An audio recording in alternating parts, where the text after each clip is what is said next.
जय श्री राम मित्रों, रामनवमी की आपको और आपके पूरे परिवार को बहुत बहुत ढेर सारी शुभकामनाएं और बधाई। आज का दिवस हम सब के लिए बहुत महत्वपूर्ण दिवस है मित्रों, क्योंकि आज का जो दिवस है हमारे प्रभु श्री राम जी का जन्म दिवस है। और आज के दिन हमें यह सीखने को मिलता है भगवान श्री राम से, क्योंकि वो भगवान श्री राम मर्यादा पुरुषोत्तम थे। तो हम सबके भी जीवन में मर्यादा को किस तरीके से बनाए रखना चाहिए और जीवन में सभी का मान सम्मान इज्जत हमें करना चाहिए। किसी भी विपरीत से विपरीत परिस्थिति में भी हार नहीं मानना चाहिए। किसी भी प्रकार का संकट में हमें लड़ना चाहिए। यही भगवान श्री राम से हमें सीखने को मिलती है। तो आप सभी को फिर से बहुत बहुत ढेर सारी शुभकामनाएं और बधाई। पौराणिक कथाओं के अनुसार महाराज दशरथ को पुत्र की प्राप्ति नहीं हो रही थी। तब उन्होंने अपने गुरु महर्षि वशिष्ठ की मदद मांगी। महर्षि जी के कहने पर उन्होंने पुत्र प्राप्ति के लिए यज्ञ का आयोजन किया। इस यज्ञ से पहले महाराज दशरथ ने श्याम कर्ण घोड़े को चतुरंगिनी सेना के साथ छोड़ने का आदेश जारी किया। महाराज दशरथ ने इस यज्ञ के लिए सभी प्रतापी मुनियों को आमंत्रित किया। जिस दिन इस महान यज्ञ का शुभारंभ होना था, उस दिन गुरु वशिष्ठ के साथ महाराज दशरथ के प्रिय मित्र अंग प्रदेश के अधिपति लोभपाद के दामाद ऋषिंग ऋषि और अन्य आगंतुक भी यज्ञ मंडप पर पहुंचे थे। सभी के समक्ष यज्ञ का शुभारंभ हुआ। यज्ञ की समाप्ति पर महाराज दशरथ ने सभी ऋषि मुनियों और पंडितों को धन धान्य का दान कर प्रसन्न मन से अच्छे से विदा किया और वे यज्ञ से मिले प्रसाद को लेकर महल लौट आए। इसके बाद उन्होंने यह प्रसाद अपनी तीनों रानियों के बीच बांट दिया। यज्ञ से मिले प्रसाद के सेवन से तीनों रानियों ने गर्भ धारण किया। सबसे पहले माता कौशल्या को पुत्र की प्राप्ति हुई। रानी कौशल्या ने जिस बालक को जन्म दिया उसकी मुख पर तेज था और वह नील वर्ण का था। जो भी उस बालक को देखता मंत्रमुग्ध रह जाता। इस बालक का जन्म चैत्र महीने के शुक्ल पक्ष की नवमी तिथि को हुआ था। ये बालक कोई और नहीं बल्कि प्रभु श्री राम थे।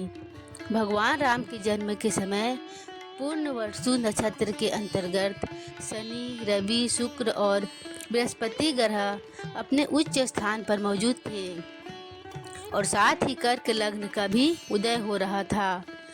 माता कौशल्या के बाद अन्य दो रानियां यानी माता कैकेयी और माता सुमित्रा को भी शुभ नक्षत्रों में पुत्रों की प्राप्ति हुई। माता सुमित्रा को 2 पुत्र प्राप्त हुए। इन बालकों के जन्म के बाद पूरे राज्य में उत्साह का माहौल हो गया। गंधर्वों के गीत के साथ बालकों का स्वागत किया गया। देवताओं ने भी प्रसन्न होकर इन बालकों के ऊपर आकाश से पुष्प वर्षा की।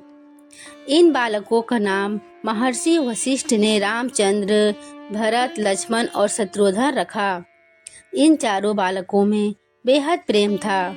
सभी अपने बड़े भाई राम को बहुत सम्मान करते थे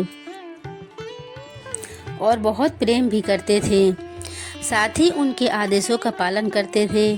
भगवान राम बाल्यकाल से ही बेहद प्रतिभाशाली थे। उन्होंने कम उम्र में ही सारा ज्ञान हासिल कर लिया था। वे बस दिन रात गुरुओं और माता पिता की सेवा में जुटे रहते थे। श्री विष्णु के 7वें महाअवतार के रूप में जन्मे श्री राम ने अपने जीवन काल में अनेकों महान और धर्मपरायण कार्य किए। चाहे सीता स्वयंवर में धनुष तोड़ना हो या महाबली बाली का वध कर सुग्रीव की सहायता करना हो। विवाह के पश्चात मर्यादा पुरुषोत्तम श्री राम अपने पिता की आज्ञा का पालन करते हुए पत्नी सीता और अनुज लक्ष्मण समेत वनवास स्वीकार किया, जहां माता सीता की दुराचारी रावण से रक्षा करते हुए प्रभु ने अत्याचारी रावण का संहार किया। वे वही राम हैं जो स्वयं जगत के पालनहार हैं और दुर्लभ शक्तियों के स्वामी हैं, किंतु उन्होंने एक सामान्य मनुष्य जीवन का एक अद्भुत उदाहरण प्रस्तुत किया।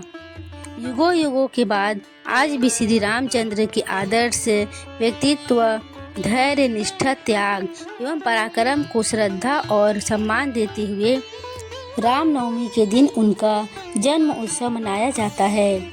आज भी राम भक्त अनन्य आस्था के साथ अपने आराध्य श्री राम का अवतरण दिवस मनाते हैं। रामनवमी की पूजन विधि। भक्त सुबह जल्दी उठे और पवित्र स्नान कर ले। वेदी पर भगवान श्री राम की मूर्ति स्थापित करें। देसी घी का दिया जलाएं और पीले फूलों की माला चढ़ाएं। राम जी को गोपी चंदन का तिलक लगाएं। फल मिठाई का भोग लगाएं।